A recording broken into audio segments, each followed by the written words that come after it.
দেশনেত্রী বেগম খালেদা জিয়া এবং আমাদের প্রাণপ্রিয় নেতা, অবিসংবাদিত নেতা, ভারপ্রাপ্ত চেয়ারপারসন তারেক রহমান আজ আমাদেরকে সুনির্দিষ্ট যে দিক নির্দেশনা দিয়েছে, গণতন্ত্র পুনরুদ্ধার, নির্বাচিত সরকার প্রতিষ্ঠা এবং জনগণকে তাদের অধিকার ফিরিয়ে দেওয়া এবং দেশে ও বিদেশে বাংলাদেশকে একটি আস্থাশীল রাষ্ট্র হিসেবে যে পরিচিত করা, সেই লক্ষ্যে আমরা একযোগে কাজ করে যাব।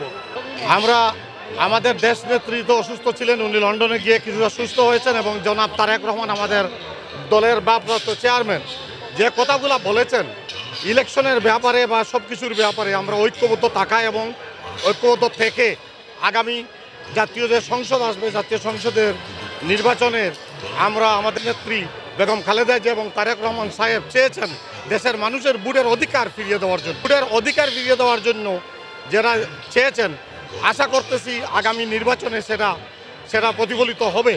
দেশের মানুষ তাদের ভোট দিয়ে দেশের নেতাকে, দেশের দলকে বের করতে পারবে, আসল কারা দেশকে সুন্দর এবং সুষ্ঠুভাবে চালাতে পারবে এবং দেশকে এগিয়ে নিতে পারবে, এই প্রত্যাশা রাখতেছি।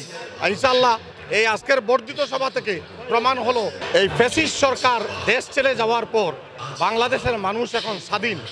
বাংলাদেশের মানুষ স্বাধীনতা এবং স্বাধীনতা নিয়ে দেশে চলাফেরা করতে পারতেছে। আমরা অনেক নেতাকর্মীরা বিদেশ থেকে দেশে আসতে পেরেছি। এই প্রত্যাশা আমরা ইনশাআল্লাহ রাখব।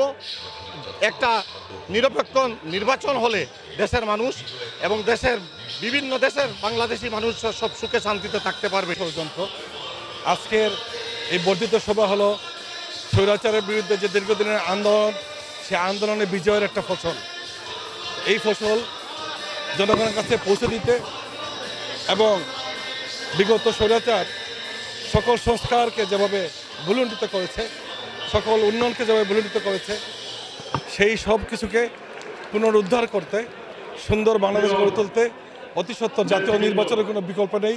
আজকের এই বর্ধিত সভা থেকে আমাদের নেতার এটাই মেসেজ এবং এটাই বাস্তবতা।